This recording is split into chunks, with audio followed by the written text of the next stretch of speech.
All right.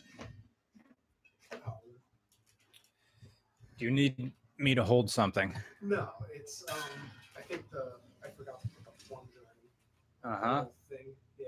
Okay. All right. For that. So if you need to pour that manually, please go into the kitchen and pour it over the sink.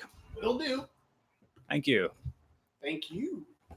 Welcome to regular car reviews, whatever it is. Nick put the information in. I don't know what's going on. Nick is pouring himself tea. I have a beer waiting for me in the fridge. Golden Monkey. It's going to get me there. So hello, everybody. I know we haven't done this for a while. Should I bother getting my fashionable glasses, or should I just keep wearing my ugly high school ones that are lighter on my face and don't bug me? Yeah, because I'm probably going to put this helmet on again, and you'll see the reason why I hang on to these old frames. Anyway, it is moving into summer right now, and we have yet to actually start this for iTunes. The recorder down here isn't going yet, and nor did we actually do an audio test. So that's something we're going to do right now. So I need to get my cheap tablet here and go on YouTube. And yeah, we have sound. Audio's fine. Sounds good. Right. Says 10 out of 10. Oh. Okay. My mic stand always slowly falls on me. But I want to hear with my own ears. Okay, if you're going to pull it up on your phone, then. With my own ears. Did you? Okay, if you're going to pull it up on your phone, then. Did you? Okay, if you're going to pull it up on your phone, then.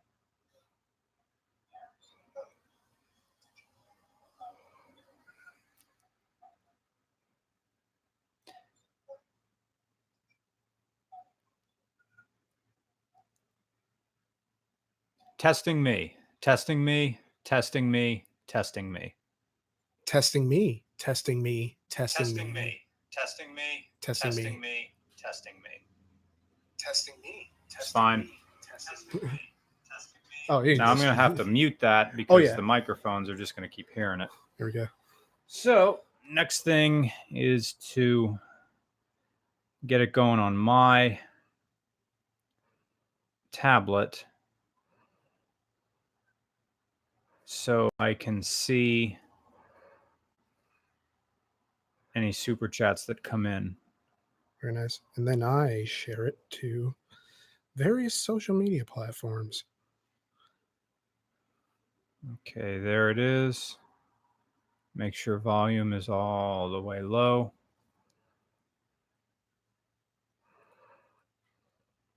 Confirm it's all the way low. The next thing is for me to turn off my main computer over there in the other room so that it's not hogging up any bandwidth. So I'll be right back. And while I'm out there, I'll get my beer. Yes, very much so, yes. It's going to be Memorial Day.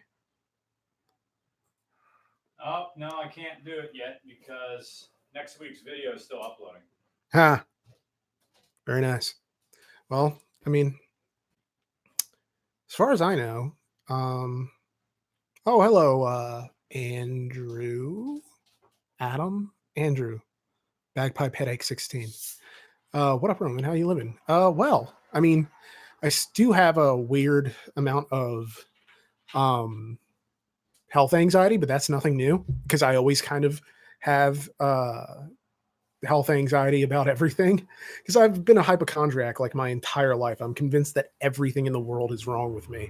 So like I have this tiny mole that I've had this in my entire life, and now I'm arbitrarily deciding to get worried about it, which is stupid. But I do still need to see a dermatologist about whatever this thing is on my nose that I've had for like 20 years now that just doesn't go away because I don't think it's a zit or anything. But I would love to just get that off because I'm very oddly self-conscious about it. So it's just a weird thing like that. Yeah. Angry Clown 1990. Oh, No questions. Were we gonna hold for? Yeah, we'll hold for sound. I'm just going to answer this one. How now, brown cow?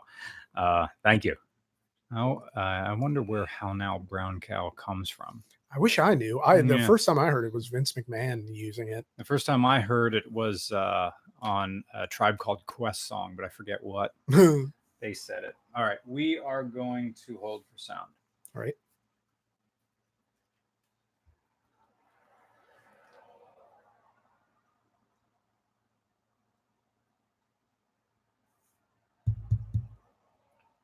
Oh, right, I'm in the wrong channel. There we go.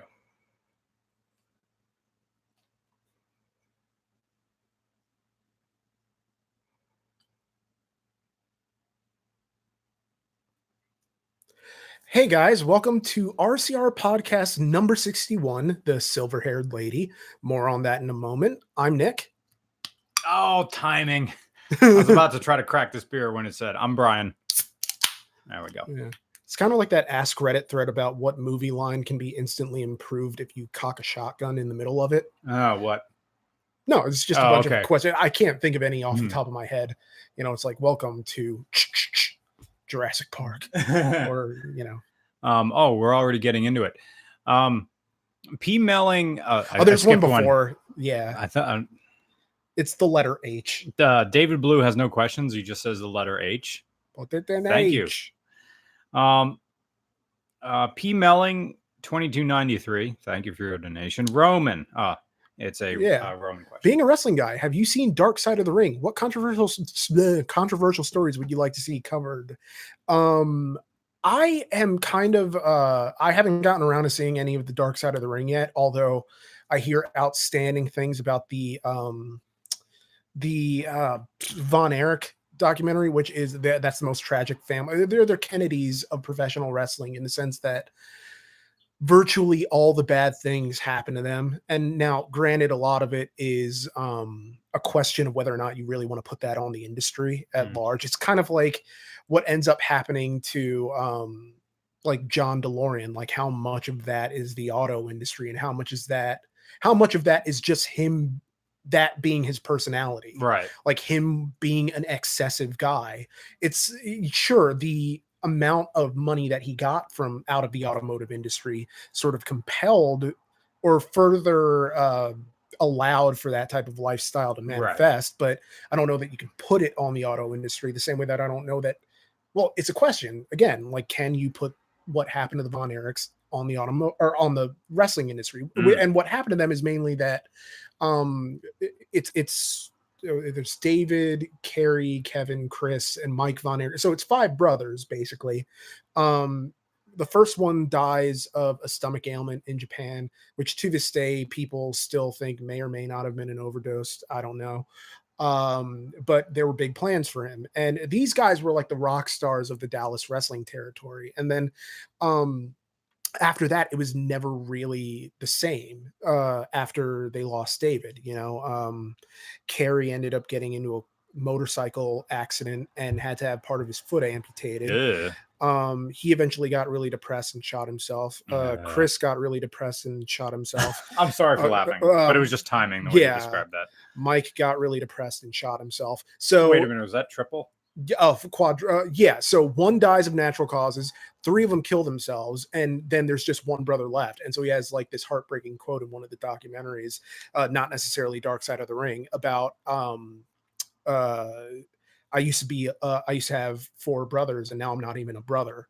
Like it's this weird thing. And you know, as his father is slowly succumbing to dementia, he says like really nasty things like, you know, it should have been you, like that type of stuff. But he doesn't hold it against his dad because he realizes that his dad was gone already.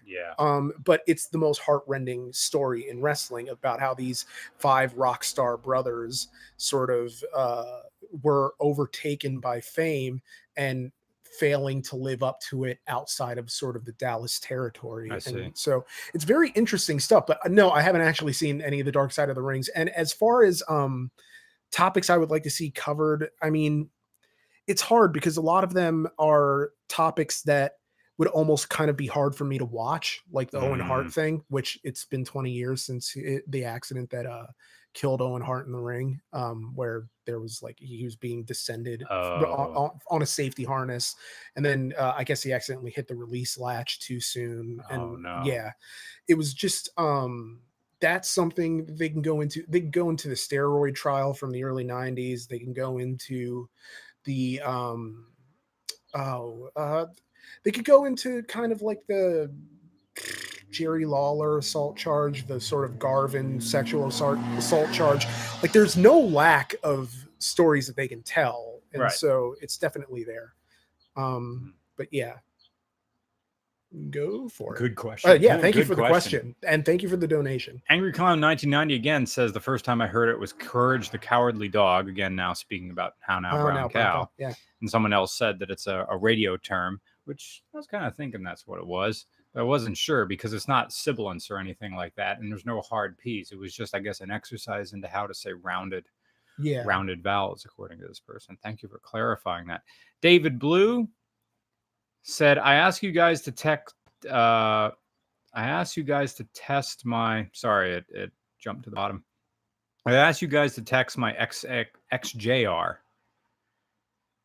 I guess he might mean XLR, which is a Honda motorcycle, but it's dead now. Oh, sorry, David. To pay respect. Yeah. Thank you for the donation, though. We have a bunch of normal things to talk about, but just because people were quick earlier than they normally are with the super chats, I'm getting right into them. Guitar Player Day, thank you for your donation. Hey, Mr. R. I'm 230 pounds. I'm try to do a Rick there. I'm 5.7 and I'm a pretty stocky guy. What motorcycle would you recommend for me as a beginner? I have no motorcycle experience whatsoever. Well, my recommendation is to take the motorcycle safety course, and that will let you know if you really want to learn how to ride a motorcycle. So at 5'7", Nick, how tall are you? I'm 5'7.5", okay. Which, I mean, let's just say 5'7", because if we're going to get into fractions. Then... Yeah. So, okay, 5'7", and I'm looking at your inseam, so you're going to need a, like all things being equal, inseams being equal, you're going to need a Suzuki Savage 650. That is a good beginner motorcycle. It has extra torque because it's a 650cc single cylinder, but it is very mildly tuned. Doesn't really make a whole lot of horsepower, but it makes a lot of torque. And if you're 230 pounds, that bike will help you. So my answer is Suzuki Savage 650. It may go by an alphanumerical designation, but that's what I know it to be. And if you type in Suzuki Savage 650, it will come up. Thank you, Guitar Player One. Thank you. Cesario JPN, or that could be a Spanish name. Toyota just announced they're remaking parts for the A70 and A80 Supra. Very good for Toyota. What manufacturer or car model do you want to see remake parts again? MR2. Now, I know third gen MR2s are mostly Corolla at that point, but if you start now, there is plenty of parts. You know what they should make? They should make the rear glass for SW20s. That's the most expensive body part on an SW20, according to Justin Bernash from Prime Driven, formerly Prime MR2. That rear glass, the convex rear glass, is the hardest body piece to find, and it's the most expensive. And if those things break, you are fucked. So, yeah. That's what I want to see. Make that glass again. Thank you for your donation. Dogger of Zion, or Doger, your Doge. Good Doge. It's like the internet way of mispronouncing everything. Yeah. Y'all going to too many games again this year? Yes, I am going to too many games again this year. I may be there for both days. I'll be there for one. I forget which one. There's a guy who there's a guy who has a car we've been avoiding, but since like video game conventions, I like them for like 20 minutes. But I go to video game conventions because other people I know are going to be there. Yeah. It's hot. It is hot in that building. Yeah, I was just there for the Great Philadelphia Comic Con, and it was it was unusually like stuffy. Yeah. So I was kind of, and there was hardly anyone there because it was towards the end of the last day. So I don't know why necessarily it was so hot in there, but they need some serious ventilation. I think the problem with the Greater Philadelphia Expo Center is that it doesn't have that high of a ceiling, and it doesn't.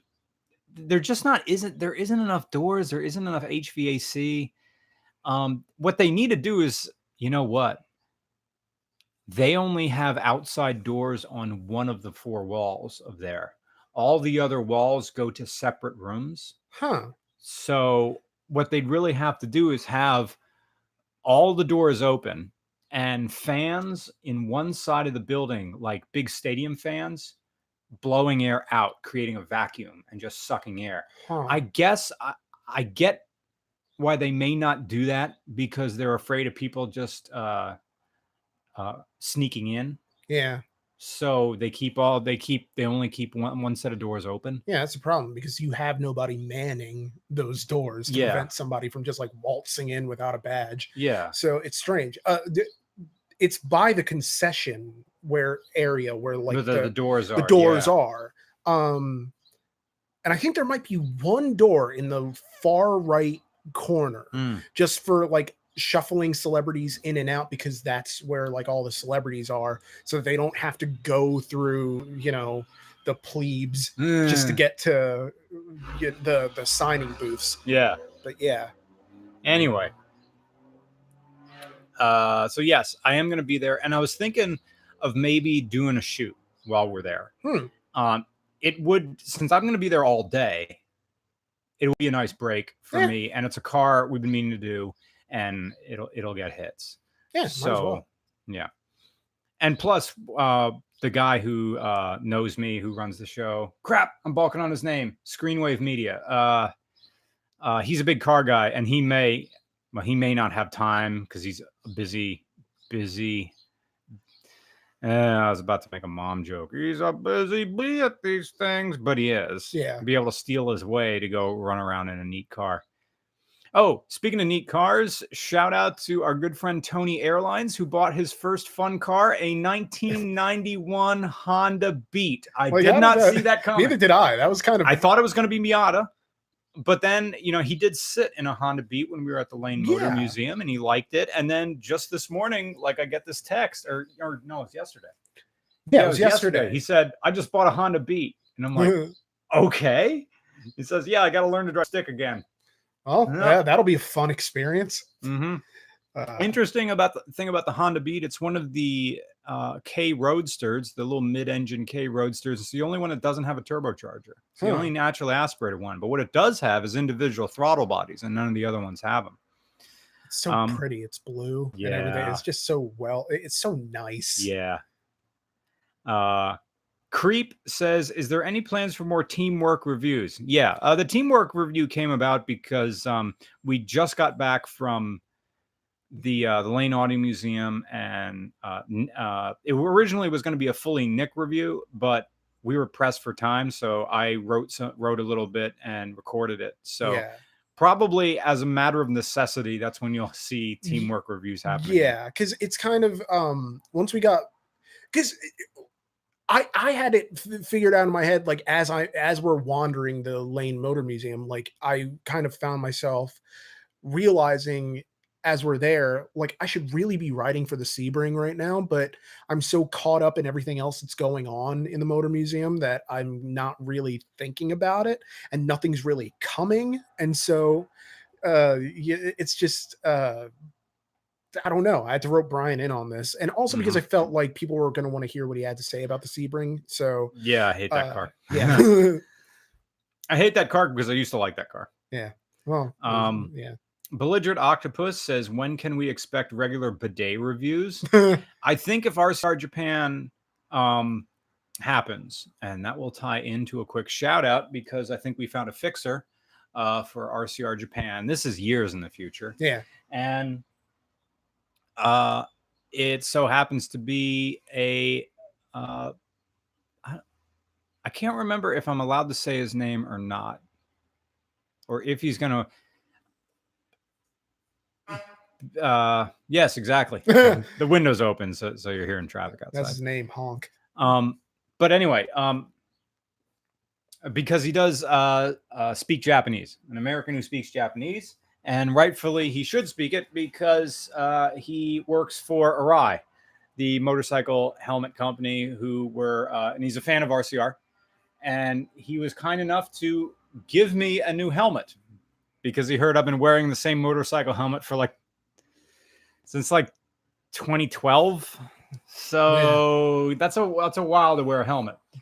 And I felt weird that he said, you should come by and say hello. And then he just sent me home with an Arai helmet. And at first I thought, I don't deserve a helmet this nice. But then he says, I want to see your head protected. So I remember I posted a picture of this helmet and someone goes, oh, fancy, you got an Arai. The price point is, as the English say, a bit dear, but there is no difference between the race helmets and the street helmets. They're both the same helmet, which is to say all the street helmets are in fact race helmets. And then I put it on and I was like, oh, this thing really hugs your entire face. Huh, the peel's still on. Oh yeah, he gave me 3 visors. So this is the fully smoked one that I haven't pulled and I'm not going to do it on mic because I'm going to wait until I go out next before I freshly peel this face shield off. Yeah. The previous one I had on was the dual shield that's clear and then a smoked one on top of it. And that was neat because I do have a bad habit of not carrying my clear shield with me on my previous motorcycles or previous helmets. And then I'm looking at the sun going down. I was like, crap, I'm still wearing my tinted one, which means I need to either ride home with it up and get in my face, or everything's dim and kind of illegal to do that. So the one that has both is kind of nice. But I did find it weird that it doesn't go all the way to the bottom. So my instruments, when I look down with my eyeballs, when I see my instruments are still bright. So my eyes were like you could feel your irises contracting and relaxing because there's 2 different light levels now. It is a bit of a compromise.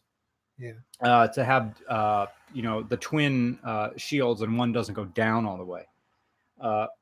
So the next bit, well, you know what? The vents on this one are different than the ones on the tinted or the twin shield. These vent upwards. Dr. Ryan says you could install dimmers on the dash. I don't know if that was in response to you or something, a comment higher up. I think what he's thinking is the instrument dimmers on the dash of my motorcycle at night. But no, in the daytime, it's bright down here. It's like having sunglasses and wearing them like this. Oh, like just a little bit high. And so what I ended up doing with the flip down with the dual lens shield on the Arai was I was wearing cheap sunglasses underneath the tinted one. So everything kind of balanced out, and it was actually kind of nice because there's times on motorcycles when you go through the green tunnel when there's tons of heavy foliage overhead, and honestly it gets a little bit dark. And so I was able to flip the tinted up but still have shades on underneath the clear, and that kind of worked everything out. So but anyway, I'm gonna since I have a top case now on my motorcycle, that I'm gonna carry the clear one with me in the plastic sleeve. In the event I find, it's getting dark. It's dark now.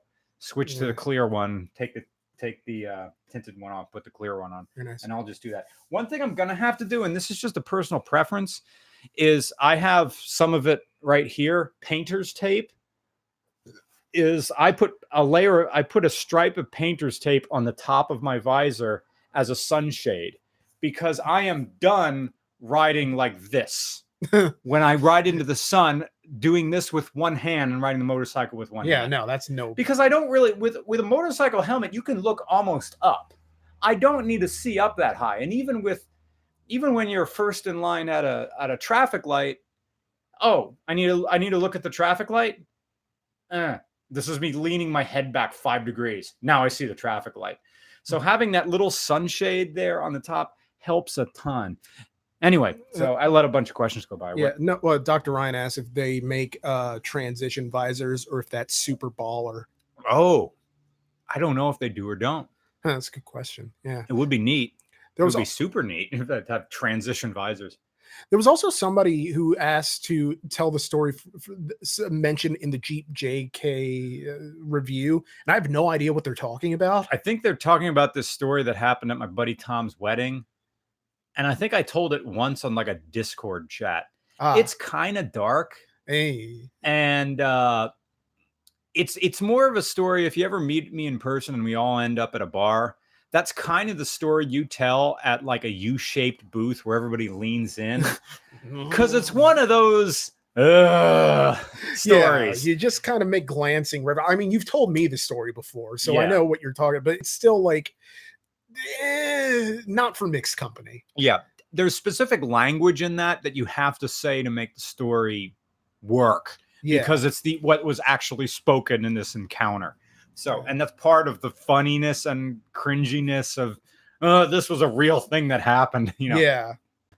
Oh, but you never got around to mentioning any of the silver-haired. Okay, silver-haired lady. I was hiking on the Appalachian Trail with Jeff Weissman, who you've seen on this podcast before. Shout out to Jeff. And you run into hikers, and they all have their stories, and I have my stories too. And we kept. And for anybody who's done any sort of hiking, especially the Appalachian Trail, you meet someone, you pass them, they pass you. Sometimes you stop to go and look at something and they pass you again. Sometimes you get tired. And you keep doing this thing where you keep passing each other. You're both going in the same direction. So eventually we got to Bake Oven Knob Shelter. And we're talking. We made a fire. Jeff had some beers. And so this silver-haired older hiker, and by older I mean maybe late 40s, early 50s, but in very good shape. We found out that she was a teacher, I was a teacher, and Jeff Weissman is going to be a teacher, a history teacher. So, and she mentioned, oh, you do car stuff. My son would really like that. And I have another son who would like that. And well, I have 13 children. And then she goes on, and then he just drops this thing. 13 children. Wait, what? That's so many children. Wait a minute. And there's more to this. Yeah, this is some like sister wives. Right. Type. So I didn't say anything, but she might have seen that I gave the fuck look. And so then she said, well, I've had 4 by birth, which then it's definitely sister wives type deal. Okay, then what's with the other 9? I don't. Is it adopted? And what's the sister wives thing? Well, no, I just mean like one man, multiple wives. And so if they each have kids, but I don't know if that's actually how it works. If you call the other wives' kids your kids too. She said she was from Georgia, and I don't know if that's a clue or not. Yeah, because I didn't have much to go on, because you don't want to pry. Yeah. Unless you want to be a dick. Yeah. And now it's kind of I don't know, maybe she's a foster parent, maybe. Could have been. Has like unofficially fostered kids that she considers part of her family. I mean, in my experience with some people, like some of my brother's friends from back in high school treated my mom like their mom, so, but then again, like to number them among your kids, right? It's just, you can only be a godmother so many to so many people, right? Yeah. Well, I mean, it's mysterious. I mean, Yeah. it really makes me wonder because she's volunteering the information, Mm-hmm. and then I think maybe she was expecting a follow-up question, Yeah. and then you never really sort of went for it out of respect. Right.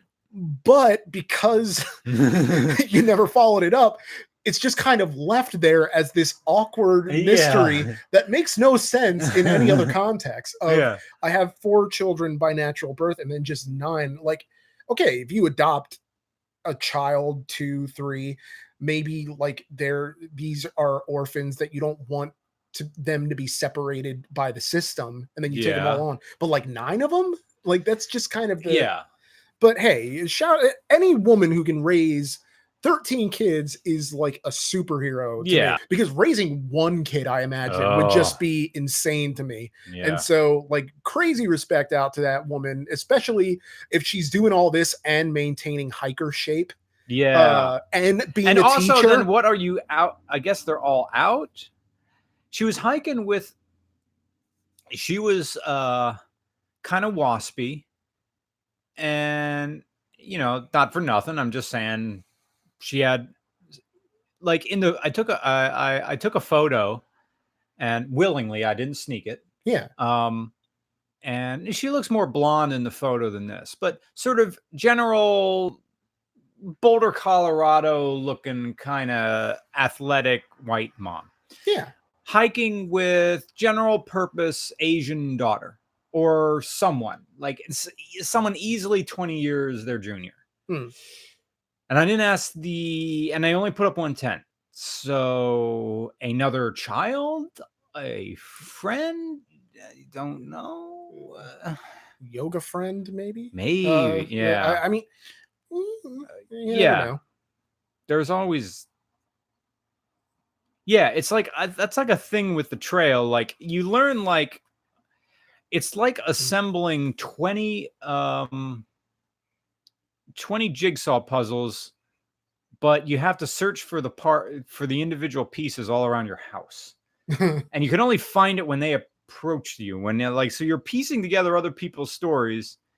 And if you're the type of person who asks a lot of questions, no one's really going to talk to you. Yeah. Because then you sound like a busybody. Well, yeah, and then it just you sound like you're prying after a while, and you don't want to come across as that person. Yeah. So yeah. Okay. Question for Nick. Oh, cool. What are some exercises you recommend for improving your rhythm and strumming skill? I'm definitely the wrong person to ask this, because I think I only know like 2 strumming patterns, because my problem is that I was self-taught. And so I have a lot of bad habits that got ingrained into me just from my own, ability, to the point where even if I took lessons now, I don't know that, I can necessarily unlearn them, because it's all muscle memory now. So I just, even if I'm going like this, it's still weird to me because it doesn't feel natural, because it's not part of like the 2 strumming patterns I actually know. So as far as rhythm goes, I just say like create your own rhythms. When I'm doing a song, like either one of my own songs or reinterpreting another song, like a cover, I try to make it fit whatever my rhythm is, so that even if it's a fast-paced song, it's like, no, I'm going to slow it down. I'm going to make it, or if it's a slow song that's like too slow, I'm like, I'm going to pick it up and make it a little more upbeat. The good thing about being a musician, I use musician in quotes for me, just because, like, even though I like put out an album of original shit, like I still don't think of myself as one. But it's also that thing of you get to set the pace. Like when you're a musician, you get to decide the way in which you want to interpret the music. So there is no wrong answer, especially if you're putting it out to an audience that enjoys it. But again, even if they don't enjoy it, it's like art. Music is art, and it's all open to interpretation. And yeah. So rock and roll. Cool. Thank you for the question and the donation. Crazy Ivan 2 times. Hello, Crazy Ivan. Ford Explorer Sport Track. The regular car of I don't even know what the Sport Track is. I guess it's a trim level. Sport Track. Well, they all have 4-wheel drive, except for the base ones, I guess, are rear-wheel drive only. Ford Explorer Sport Track, unless it's like a modern one. Yeah. I remember the Ford Explorer Sport. That was where they made a 2-door Ford Explorer. It was really weird. Yeah. And there was nothing sporty about it. Oh, they're saying it's the pickup bed one. Oh. I looked at the price of the Wranglers and went, oh. So I got this. That's what's the official car of. Can't afford the nice Wrangler pickup. Because I was talking to this one guy at the gym and said those Wranglers are like 50 grand. Yeah. That's too rich for my blood. Thank you for your donation, Crazy Ivan 2 times. Alex Crooks, when are you going to review a Mazda Miata NB? I think I'm going to review one when I personally go and by myself go to Harris Hill next, because that's the environment for it, and hopefully I'll be able to get the Mazda Speed Miata, which is the NB, which is the turbo one. That'll be fun to have on the track, and it's also like it'll be easy to find one there. So to give you a time frame, it'll probably be October is when I'll film it. Yeah, one guy says I could have swore I saw an NB RCR. No, it's the only Miata I haven't done yet. Bagpipe Headache 16, good name. Thank you for your donation. So on motorcycles, what if I'm 6'5" and 230 pounds? I like the sound of the Honda CB750K, but is that too much? No, not really. I mean, if you're talking one of the old ones, they're pretty smooth and their clutch is very, very wide. I mean, make no mistake, that's going to be a fast bike. And by that, it has the potential to go very fast, and it's very easy to go very fast. And it's also a classic motorcycle, so you're going to have to be open to kind of wobbly handling and also really crap brakes as compared to modern bikes. But it will solve the being tall thing because some of them have banana seats, as in there's no separation between the driver area and the passenger area of the seat, so you can stretch out all you want. That's not a bad idea. I mean, if you really want one, you really like one, go for it. It'll handle you. Bagpipe Headache 16 also adds, thank you again for a second donation. Sound. I'm a riding major, obviously. Thank you. Yes. Riding majors like us always make grammatical and spelling errors because we're too busy trying to sound cool. Sam, no question. He just says, my podcast is best podcast. Awesome. To be honest, this is my first stream with Mr. Regular, but watched all of his. Well, thank you, Miles. Glad to have you here. Dogger of Zion, second donation. Thank you very much. Can't wait to see y'all. Here's hoping one day you review my Ford. It's a Dodger, like a Dodge, as in LA Dodgers. Thank my boyfriend for making me a fan. Oh, well, thank you for turning you on for it. Dodger of Zion says Justin Silverman. It might be.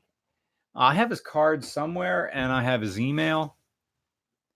I have to get in touch with him again. Bob says, Bob, with $20, I think that's Croatian money. Why does coffee make me brown myself? There's a scientific reason why you drink coffee and then you poop. It's a diuretic, and it also agitates the bowels a little bit. So really, anything that's in there is coming out. Yep. You drink too much of it, then you kind of get a stomach ache because then you're trying to poop and you can't. Well, that and it dehydrates you. And so suddenly you're starting to get nauseous too on top of it all. That's why I gotta, like, my caffeine, I'm pretty much at like 1.5 coffees possibly for a day. If I have another, I did 4 cups today. But I went to the gym today and did the elliptical machine. So that kind of cleared me out. I sweated everything. It sort of resets me. Yeah. Of course, when I go to the gym, sometimes I have a cup of coffee like right before I go as like encouragement. Yeah. To just get started. I know people who do that. That it's sort of, but it's more of an in the morning thing. I don't want to have breakfast. I just have a cup of coffee. And Ew, that's weird. yeah, That is so weird, like not having any food for breakfast and just drinking coffee, because then I'm like chewing my own teeth. Yeah, but I guess going to the gym, okay. Yeah, that's what I mean, like the whole idea. I tried that once or twice, going to the gym like at 8 in the morning, like waking up. I'm gonna force myself to go to the gym, and it's just naked men all in the locker room, because that's the old timers showing up at 6. Oh, the weird thing is, I think old men need to be in short shorts, because there's nothing weirder than seeing an old man in basketball shorts, because his posture is all weird and the cartilage in their body is shrinking, so they're getting shorter, and now they're wearing long shorts, and the shorts are down to their knees, and it just adds to their general bagginess. Yeah. So I hope like shorter shorts come back. Look like double bagged milk from the grocery store. Just like, do you want your milk in a bag? No, I want another bag. Well, because you got to have an extra bag to add to the bag of bags. I'm gonna sit on my throne of bags within bags when the bombs fall. Taylor Lawson Shaw. I'm about to get a Chevy G20 conversion van for my uncle for free on the 26th of June. I think he means June. 26th of June, 2019. I want you to do a review of it. I am picking it up in Ohio. It's a stock G20 with curtains in the windows. Would you be interested? Year, make, model, city, state in the title of the email, and a phone number in the body of the email, and add a picture. We have the email is regularcars@gmail.com. Yes. Regularcars@gmail.com. I can't guarantee anything, man. And we haven't gone to Ohio really at all. And I'm taking a road trip through PA, I'll meet you, they never really work out, because now you're set for a certain day and you can't call it off because of rain. So the best I can offer is just send me the email, regularcars@gmail.com, and be sure to format it correctly. Year, make, model, city, state in the title, which will be the title of your email, and then all the other information in the body. But thank you again for your donation. You're making it possible for us to travel. Next place we're going to be is Toronto. That'll be over your civic holiday in Canada, which will be, I think, the first weekend in August. Yes. You are listening to member-supported public radio. Bob, SEK, $2. Roman, please explain your arm tattoo. What is it? Oh, all right. Well, let me get in front Which of he has done before, but he is more not? than happy to reiterate it. He's now getting up from the chair, and yeah. All right. So this is my niece and nephew's. I'm gonna pot his mic up so everybody can hear him. Rock and roll. All right. So this is my niece and nephew's names in Aurebesh, which is like the Star Wars alphabet, but it's one of many Star Wars alphabets. But I went with like the basically galactic basic. I'm trying to think of like one thing that me and all the kids have in common. So like I just put, Nate, Tally, Andre. Like they're there because, they're like, they're not my kids, but they're my kids. Like, I don't plan on ever having kids.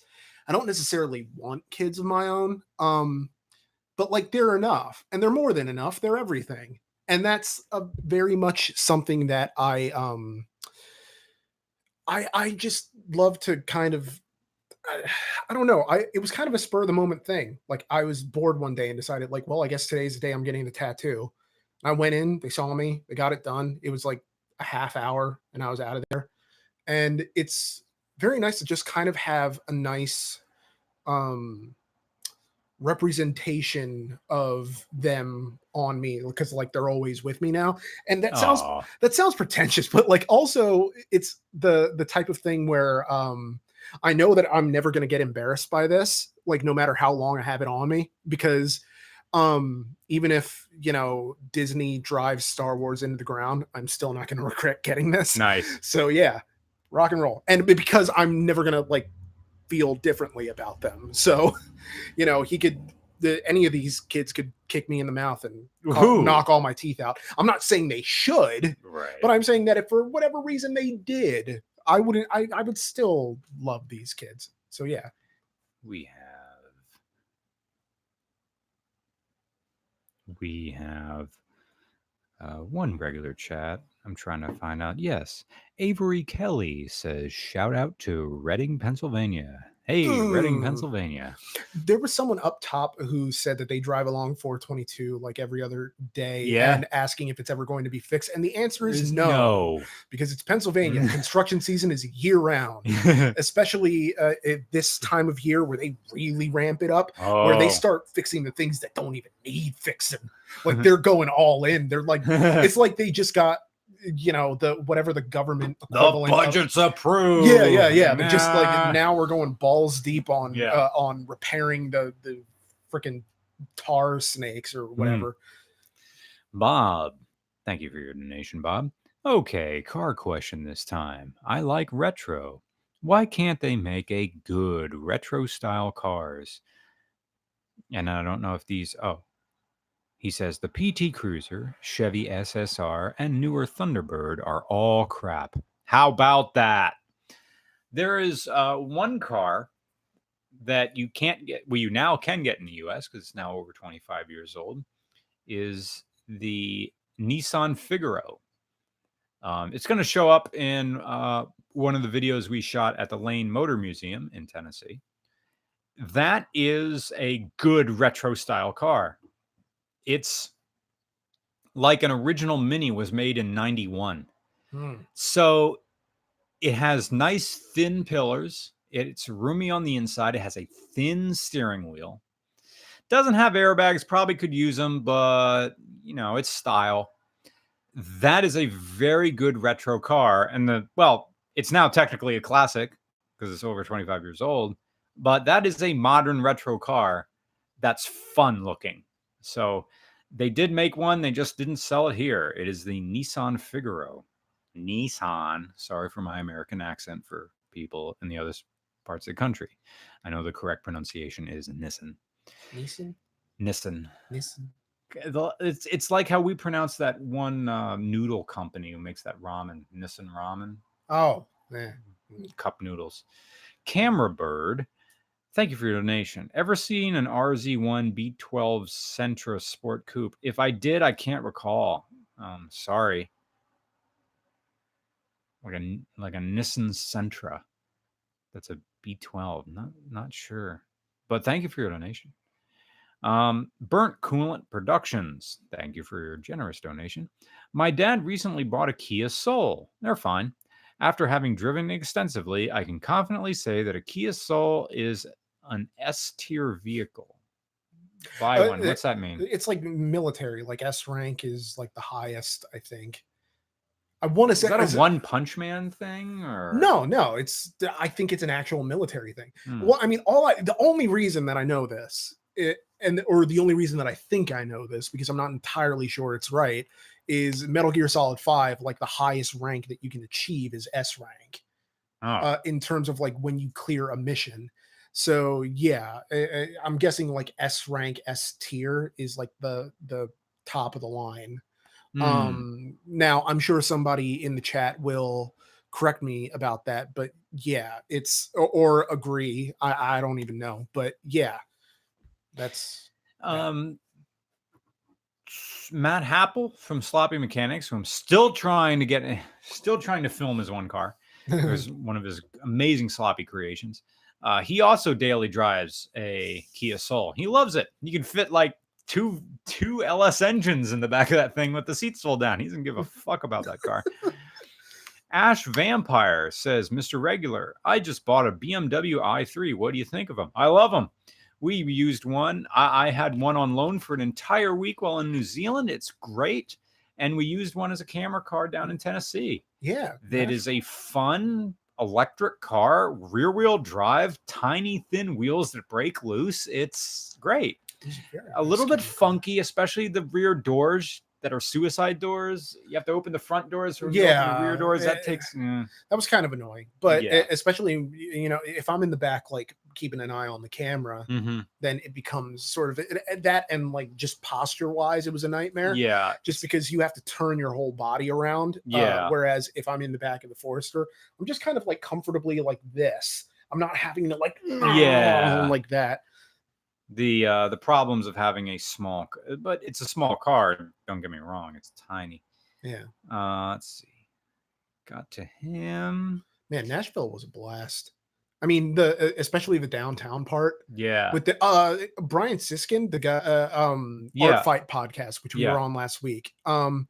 Shout out to him. He mentioned how somebody was or died on those lift scooters. Okay.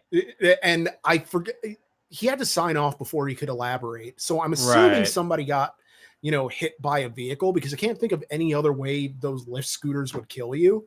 Yeah, if you fall off of one of those lift scooters or a bird scooter, all you do is eat shit and then just get up. Yeah. Which that was freaky for me because we were on that pedestrian bridge. Yeah. And okay, so basically we found this like bank of scooters that you scan your lift, you scan your driver's license, and then, you know, it's an electric scooter. You just mow along, and you know, there are people all over town just doing this, like, and I was kind of like, okay, this is weird. I'm getting my balance, but forgetting how to stop that. I have to put my foot in back. So when I first started going, I just like slammed my foot like on the ground. So to like try and stop it.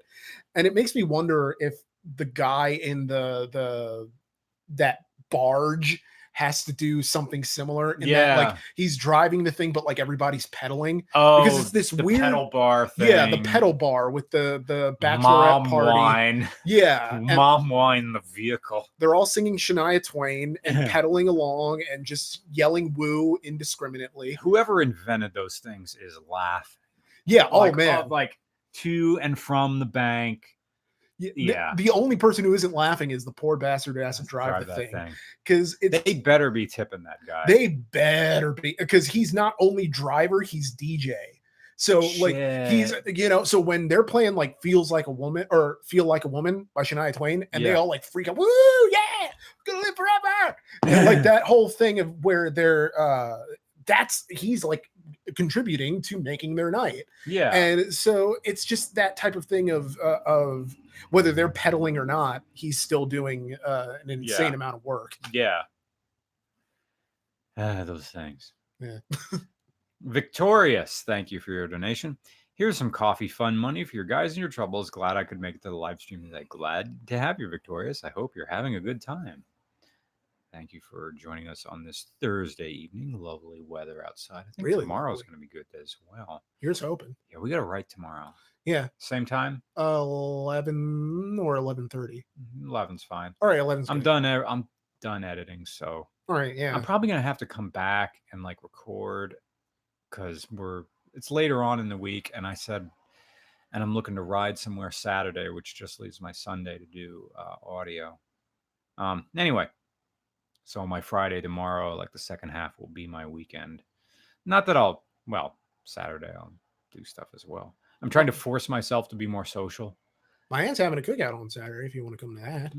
I mean, it's I checked the weather and it will probably be rained out, but he has one of those outdoorsy tents, or my uncle does. But yeah, it's, you know, could be a thing. Yeah, it could be a thing. So yeah. Bagpipe Headache 16 says, thank you, sir. Any modern beginner bike suggestions for giants? Question. My dad rides an Indian Chieftain. Okay. And it's glorious but massive. Like one, yeah, it's a 1.8 liter V twin. Yeah, huge. Did I already give you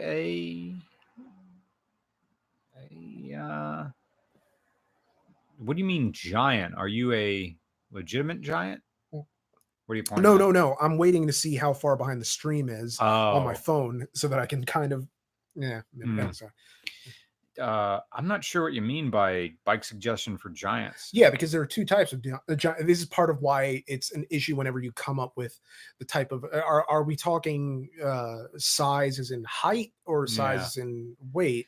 Like if my default answer is that if you are a very tall person, let's add girth to this as well. The answer is Kawasaki KLR 650, a dual sport motorcycle that is large in everything it does. So that bike is great. And if you need bigger, if you see a Kawasaki KLR 650 and it's not big enough, Honda Africa Twin, that thing is like sitting on 2 bar stools. Which we are going to review at some point. We have to go out to who's there? Frederick Knudsen. Oh, Frederick Knudsen. Fred is there. Down the rabbit hole. Fred is getting over strep throat or something like that. He went to a convention and caught something from someone. So that's super unpleasant. Either that. So he's on antibiotics now, and he told me yesterday that he went to Planet Zaxxon. So he did say that. I mean, he just said, I'm on antibiotics. I'm feeling all right. So they just make me have do the whole World War Brown thing. It's no buys. So, Fred, I forget, is your Celica automatic or manual? Because if we do that car review thing, because you're going to be at too many games, and I can't wait to see you there. And the guy who's bringing the car, I almost said the car. The guy who's bringing the vehicle, that I'll probably have to email him and say if he wants to come to too many games, and we'll film it there. If it's something you'd be interested in driving, if you can drive stick, because I can't remember if your Celica is a stick or manual. So Robert S says, I know you don't like absolutes. You're damn right I don't like them. But what's each of your favorite? I know you don't like absolutes, but what's each of your favorite correct color for a car? I mean, okay, like a theme color: WRX blue, Ferrari red, hearing aid tan for 2000s Buicks. Like, I like seeing cars that are cast against type. Like when you see a red Subaru is weird, which is why it was so cool in Baby Driver that the hero car in the beginning of that movie was a red Subaru. You don't see too many red, even though the GK Impreza, well, that was more of a maroon. Yeah. It's kind of like my car. Like burgundy. I don't think of it as red. It's like a burgundy-ish maroon. Yeah. My favorite cars is when some manufacturer gets bold and does a primary color. You don't see that. They're all like variations, kind of muted. It hides dirt. Yeah. My Subaru is called Sierra Gold. It's fucking beige. It's a beige station wagon. It's Kingdom beige. Yeah, I just prefer red and blue. Yeah. Like but deep reds. Yeah. And deep blues. Yeah, like because what color, like you're picking someone up. What color car should I look for? Fucking blue. Yeah. And if you have a car it's like the Ford Grabber blue is like this unmistakably bright blue. That's why explaining like what color is your Falcon? Well, sometimes it's red and sometimes it's orange, depending on what type of day it is. Because it's on that borderline, that reddish orange thing. So yeah, my favorite colors for cars are primary colors. Yeah, and be bold, and they always because they also show up really well on camera when you have a definite color that pops. Yeah, I'm a partial to yellow, like a deep yellow. I can't remember the last like the Starburst banana. Yeah, yellow. Oh, that's my uncle's the car that I told you about. The special edition one that he has. That's kind of a weird starbursty yellow. I think yellow got ruined a little bit because you had those pictures of all the like Guy Fieri's car collection. They're all his hair yellow. Yeah, it's like fit on the nose. Oh, look, all my cars are French's mustard. I'm staying on brand. When are you gonna review Mazda? I scrolled up way too much. Guy Fieri's Did a cool Fred dude, say though. anything? Did he say he was automatic or manual? Can't Oh, remember. I don't know. He did say he was feeling better though, just a little loopy. So congrats on. Well, thanks for watching this. I hope we're getting you through the day. Yeah, definitely. Hope that we're doing that. Yeah. Mm. I'll probably do one day at too many games. Like I want to drive the Falcon down. Like theoretically, I want to drive the Falcon down. I also want to ride the motorcycle down. Oh shit! If I ride the motorcycle down there, I'd have to, because it's gonna be we're gonna be deep. We're gonna be hotter-esque summer, and then you got to roll the dice with the rain. Yeah. Like, do I want to ride the bike down and be committed to that? And now I have to like wear the extra clothes. I have to hit up Fred like, hey, can I stash my jacket, my backpack, my helmet in your room, in your hotel room? Is it? Well, no, because I don't think. I mean, I don't think we're getting. Are you doing like the media thing? Like, are you getting like a pass? Yeah. Oh, all right. Well, I forgot to get one of those, so I'll pay. But the whole no, idea... I'll just email the guy and just all right, say, cool. hey, yeah, I'm going to be here with Down me. the Rabbit Hole guy. Do you have any media passes? We're definitely going to be filming again. Nice. And he'll say, yeah. So, and he said, hey, we got a car for you to drive. If you can steal yourself away for a little bit. Yeah. Because the reason I bring it up is because if they had some kind of like a room to put your things in, the way that they had that one room for the after party, you know, it was like a little banquet room, and then there was like a closet in there. Was there? Yeah. Oh, okay.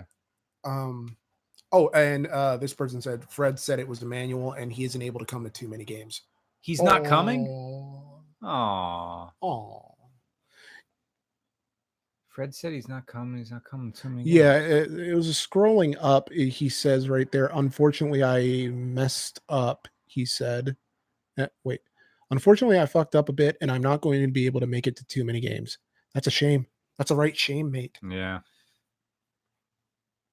But hey, keep doing what you do. Yeah. Your content's really good.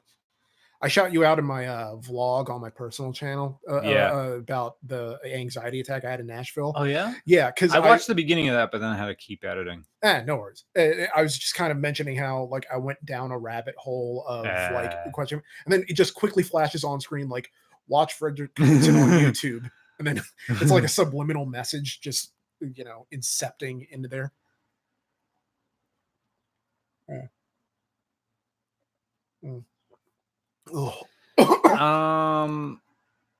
And we are getting to more of the donation questions. I know we're like maybe 5-6 questions behind. So if we haven't gotten to your question yet, just hang in there. Yeah, Fred says, oh man, thank you. I do my best. And next video's on another fallen YouTube personality, he says. Fred. Fred said one time, like he was talking to someone, and that person, I guess, was also doing some sort of online media, and says, well, I'm doing good now. I hope someday you never have to cover me, Yeah. Yeah. So it's like Down the Rabbit Hole is becoming successful and famous enough that it's become that thing like you don't want to end up on this channel. It's like that whole thing of, you don't want to end up on Dateline as either a murderer or murder suspect. I don't know. But I mean, the type of online content has changed so much from the days of like, peanut butter jelly time. Yeah. And like the Chris Chans of the world. Yeah. And, the Empress Teresa's, like that type of thing. Web 1.0 stuff. Yeah. Or the Temple OS type deal. It's just a different type of community now, I suppose. But much more mindful. I've been watching like vaguely on like Know Your Meme, and these like people in the beauty community, like beauty vloggers, Yeah. having like feuds with each other. Oh yeah, they go in. What the hell are you wasting your time for that for? I don't Is know. it part of your personality? Is it like high school drama club? Is that your it sounds like they're children. Yeah. Well, I mean, part of it is that they're presenting a persona, and it's okay. It's like the internet equivalent of a company defending their trademark, in the sense that, okay, say for instance that I'm just going to use an example from WWE. Cody Rhodes, his real name is Cody Runnels. Now, his father, the American Dream, Dusty Rhodes, the late Dusty Rhodes, great Dusty Rhodes, used the name Dusty Rhodes long before he ever went to WWE. But because Cody started his career or in WWE, and they like he started there as Cody Rhodes, they own the name Cody and Rhodes together. So when he left, he could still use the name Cody, but he couldn't use the last name Rhodes. Whereas, like, What was his real last name? Runnels. Oh, sorry. Yeah. So like, now they might want to allow him to use it, but the problem is that they can't, because then it opens them up to other trademark laws. Like, they have to defend their copyright or else they lose it, because if they make an exception for this guy, then they got to make exceptions for other people. I see. And so on the internet, in the beauty community, you create this persona of a person who is very drawn out, very dramatic and very doesn't take no shit from anybody. Right. And then when somebody sort of throws shade on you, you kind of have to defend it, or else you're sort of invalidating that character. It's almost like the nature of the character you're playing prevents you from being able to rise above it all. Yeah, it's like that one scene on from Venture Brothers with like Red Death or something. The trouble starts when you start living as your character. Yeah. Yeah. Like, you can't let it become you. It can be an extension of you, or it can be a part of you, but it cannot be you. The only exception is Ric Flair. Yeah, well, I mean, he lived that way too hard, but he's still here. He's still here. Yeah. Ric Flair will outlive us all. Yeah.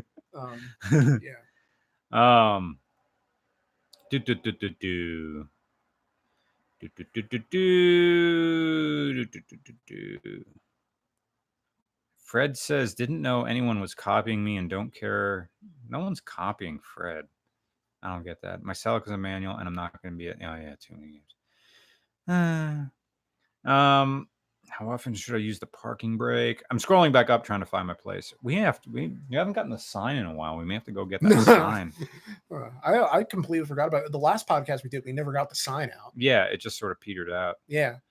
Belvy Zepp says, Mr. Yeah, I think I'm gonna have to get that sign. The no more super chat sign. Because we've been going for an hour now. It's normally about an hour and a half when we normally get the sign. At the risk of sounding like a douche, I kind of wish they had like a telethon type meter there that shows how many money you made on the stream so far. I think that sounds like I don't like that. Yeah, that's super tacky. I think yeah, that's weird. Unless you had like a legitimate thing you needed to raise money for, but even then YouTube takes a cut. Yeah. Belvy Zepp, thank you for your donation. Mr. R, could you say no shooting in Daddy's diary? No shooting in Daddy's dairy? No shooting Daddy's dairy in Shannon, in the brown voice. My wife says those words in suburban Massachusetts. My wife said those words in suburban Massachusetts the other day and won't stop reciting them in her best impression of you. I don't know what the context is. No shooting Daddy's. Is that diary or that's diary? No shooting Daddy's diary in Sharon. Like the town is the name Sharon? I have to think they meant dairy, and that it's kind of Dairy. Yeah, but I mean, like, maybe it was misspelled. Okay. Because I can't think of any. Well, thank you for your donation. I hope I did you justice. Boris T.S. Carl Karloff. Yeah. Good to see you guys again.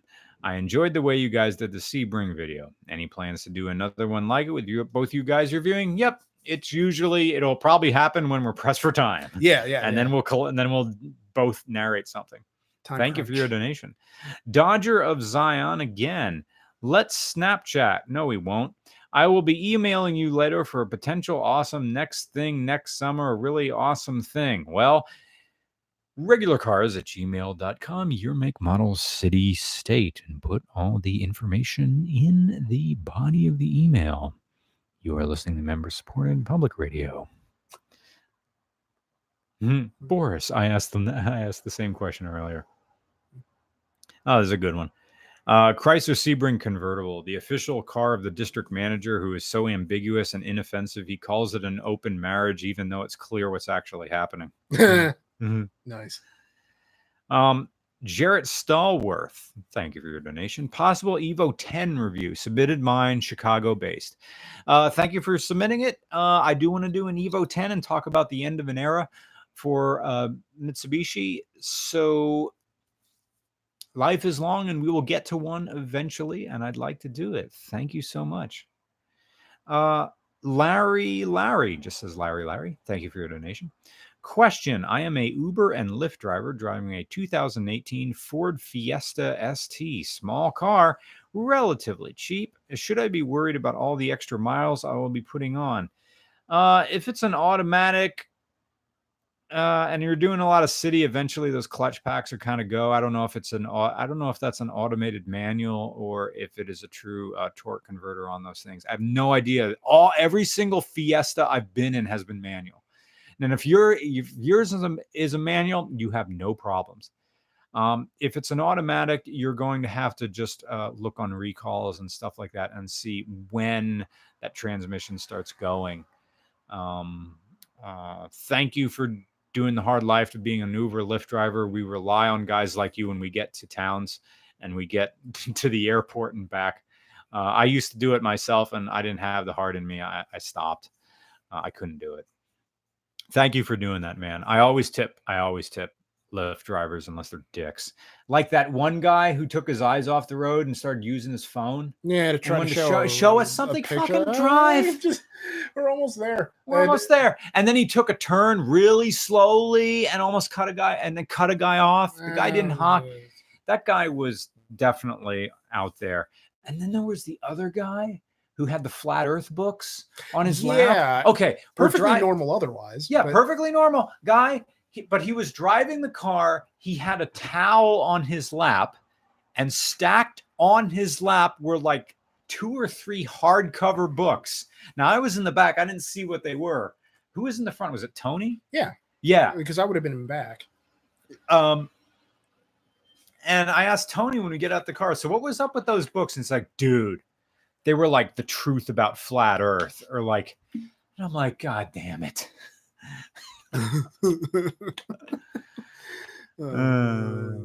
Moving on. Burnt Coolant Productions, $4.99. How often should use the parking brake or the emergency brake, whenever you call it? Well, if you have a manual car, every single time you park. If you have a automatic car, you don't really need to put it on. But if you're on a hill and you're worried, crank it on. If you have a front wheel drive car, of course, the emergency brake is going to lock the rear wheels.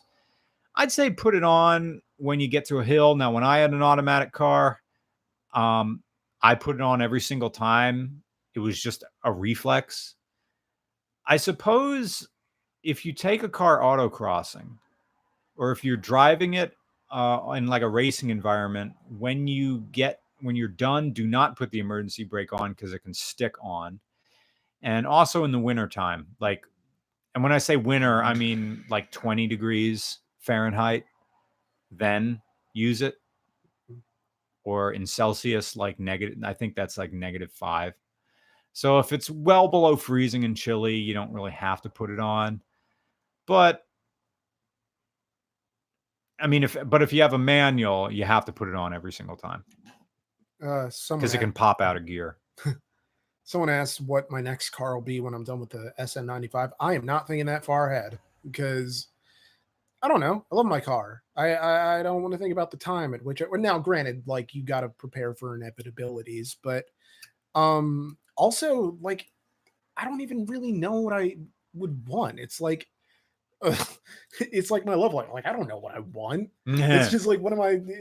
I mean, within reason. I mean, I don't know. It's something. I'll cross that bridge when I get to it. It's like me. Like I'm very loose with whatever I'm driving because I'm at the point now. Like I drive a $5,000 car. If it breaks, I buy another $5,000 car. And like there's plenty around. I'll probably just go down to like Deer Lake Auto where they have used Subarus and say, give me that one. Like it's good. It's an car that films RCR. Yeah. I mean, I haven't had to do that many like major repairs on it or anything. So it's not like it's falling apart on me. It's just there are little things that go wrong that get on my nerves. Frederick said something that I have to read in the voice because I don't know if I missed something and this is a reference to something else. But Fred just says, I'd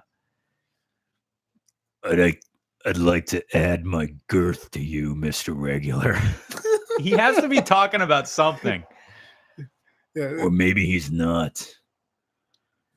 Frederick Knutson is a soft boy. I want to take you to the gym and make you hard. I would love it if someone were tuning in just now. Yeah. Wyatt B says, already sent my email, but just curious if you'd be interested in reviewing a 2012 Charger RT. Did we already do a Charger RT? We did a Challenger RT. I don't think we did a Charger. Well, Wyatt B, it is. You were listening to Member Supported Public Radio, and what you need to do is to go to regularcars@gmail.com. Yes, send an email to regularcars@gmail.com.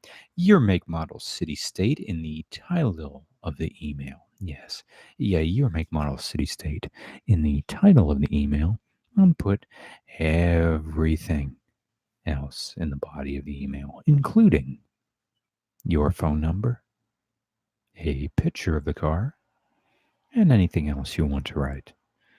Again, that's regularcars@gmail.com.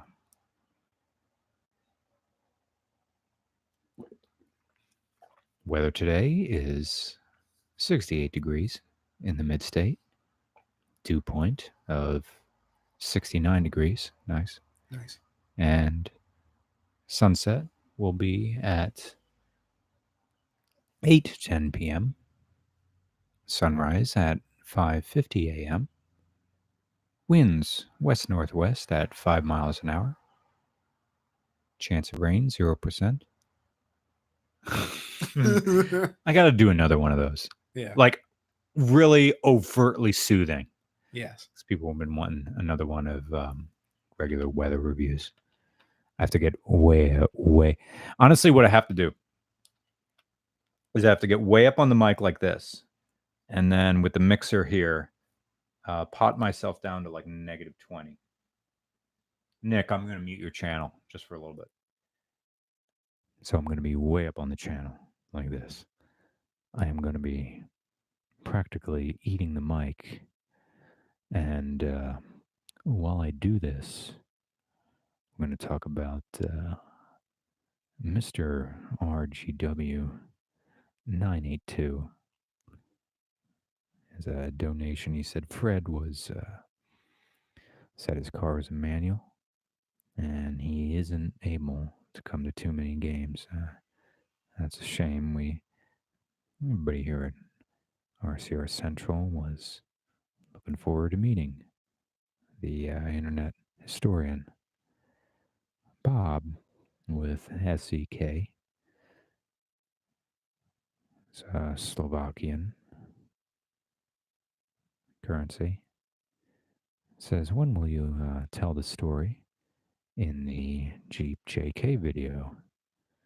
Well, present company excluded. I think most people can't. Maybe a little bit inappropriate to do that. Brony Inspector says it's not working. Yeah, I muted Nick's channel. I didn't mute mine. I think everybody can still hear me. Yes, Dodger of Zion says regular ASMR. Workforce 520 says he just left a Ford dealer and has been applying for sales. Very good. I wish you the best. Best. People say it's a little bit quiet. Perhaps I should pot myself up a bit. Not sure how loud this is. I'm going to turn up the volume here on this tablet and see what kind of audio we're getting out of this.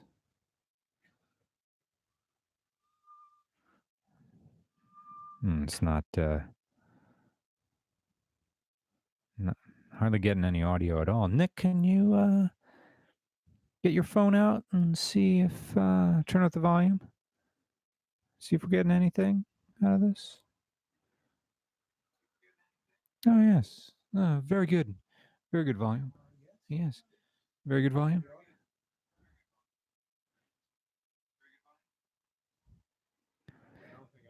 No, you're not. I have you potted down. This is just me this time. MRGW 1992. Well, how low can I go? Can I go all the way down to 30 and really get on this mic? I should have really monitors here. So you can hear what I'm saying. Is it sinful to take off the Firebird from the hood of a 1977 Trans Am and put it on a Tweety Bird on it, calling it the Tweety Twam? It's your car, your canvas. MRGW 1982. So you can feel free to do whatever you want. I've had enough of this. Will Down says, check out the IB Tat shout out on podcast on regular cars. Tell his Jeep K story there. Oh, okay. Bit of deep diving here. MRGW 1982 says, shameful.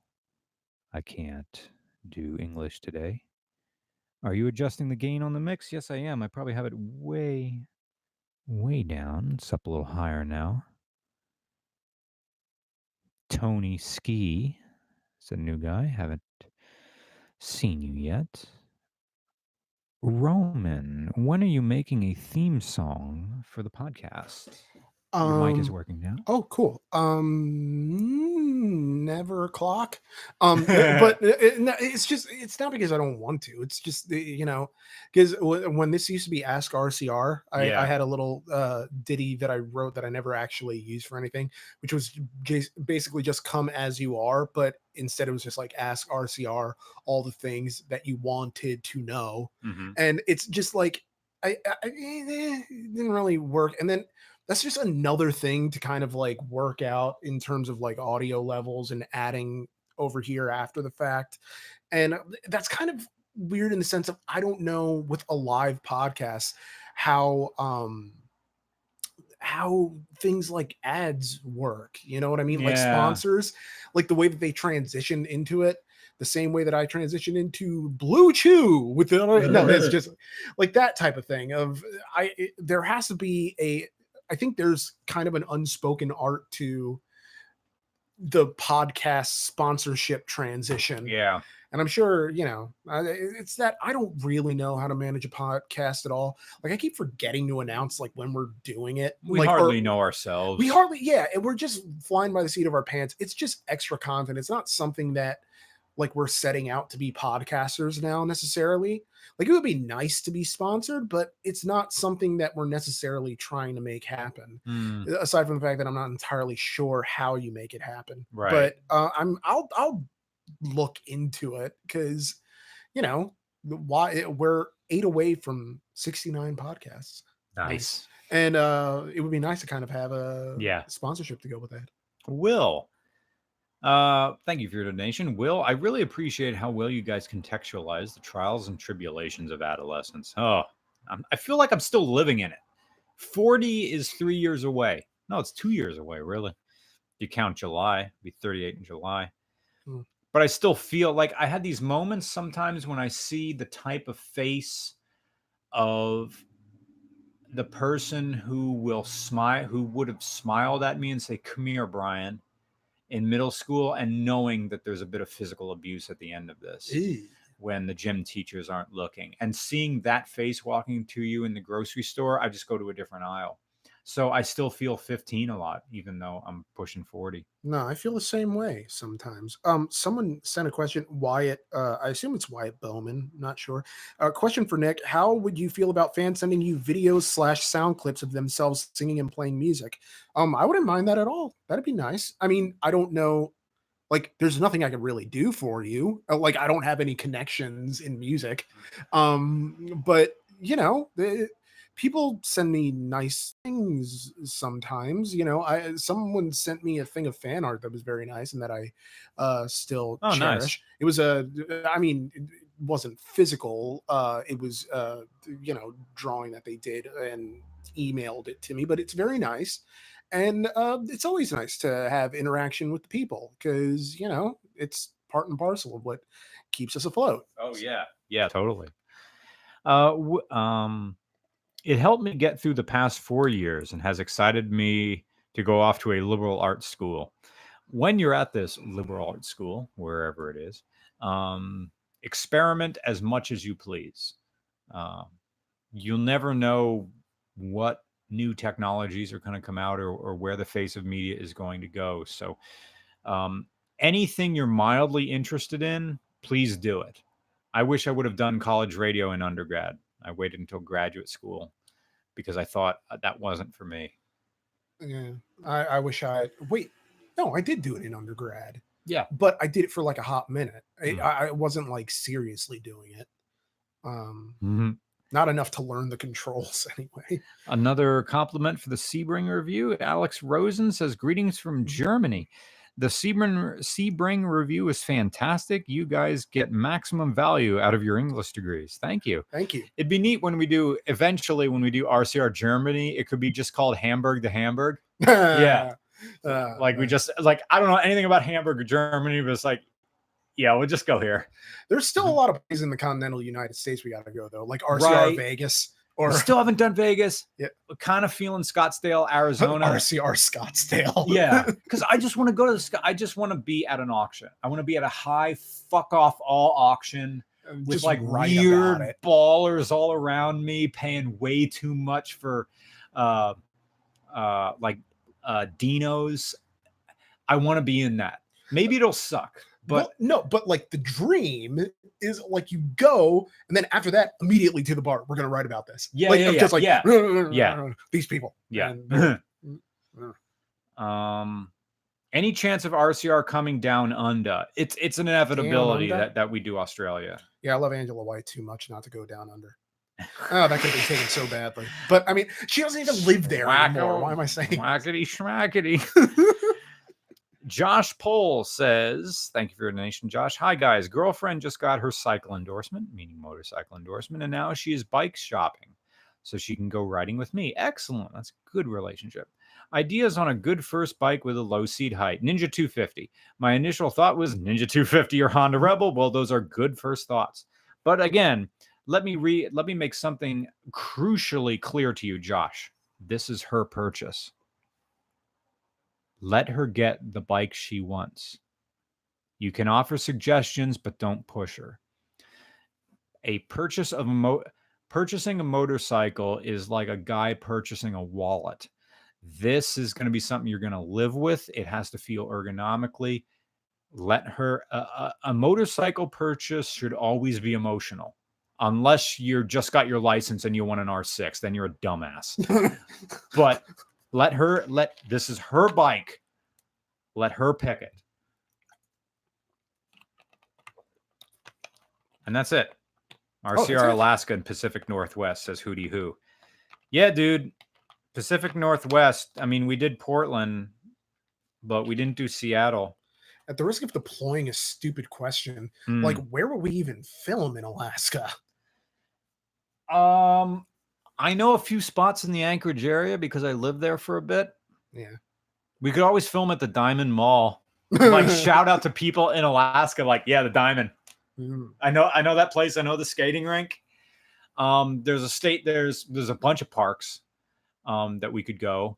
The thing is about Alaska and Anchorage, like we can't go in the summer.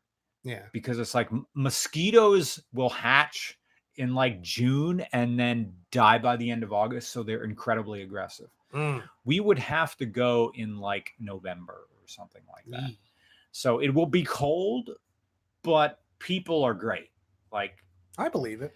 I mean, Anchorage is kind of lost Anchorage. I would kind of want to go to Alyeska, but again, we would have to rent a car, and that road to Alyeska is nuts. Yeah. So, and getting to Anchorage would be like getting to Anchorage would be like going to the UK. Yeah. Because probably what we would end up doing is like the ideal flight would be a little puddle jumper from Harrisburg to Chicago, and then Chicago to Anchorage. I wouldn't really want to go, we'll be at the mercy of what American is because we fly exclusively American Airlines. So because if you live near Philly, that's what you're gonna. But again, we have a good relationship with American Air. So maybe it would be Philly to Seattle, and then Philly to Seattle is almost 5 hours. Yeah. And then Seattle to Anchorage is another 4. Yeah. So we have a lot of time to plan travel for like an itinerary for places to go that, because there has to be a kind of hierarchy to the places, places to go, things to see, things that make a lot of sense for us. I mean, we haven't even been to Boston yet, for crying out loud. Right. Which it's, Beantown is right over, I'm trying to think. 6-hour drive, maybe? Yeah, ish, maybe. So it is what it is, but it's things they are things that we'll figure out as we go along. But yeah, for now, I think that's a podcast. Yeah, I think that's a podcast. All right. Well, for Henry says, I didn't get a notification you went live. Hey, Henry, I'm sorry, you're coming right in as we're right where we're going out. Strangely enough, I didn't get a notification either when we were live, even though I tapped the bell icon. Weird. So yeah, it's kind of strange, but well, that's the way the cookie crumbles sometimes. Yeah. So thank you for joining us the past hour and 32 minutes. Yep. I am Nick. I'm Brian. Thank you to everybody who donated through Super Chat. Thank you for everybody who donates to our Patreon. You are allowing regular car reviews to function as a much larger YouTube channel than it really is. All right. Thank you so much. Thank you. Until next time. Bye. Bye. I pressed stop on the thing. Now I gotta press it on the computer. Please wait. It's processing. There, it's done. There we go. Everybody look at my thinning hair.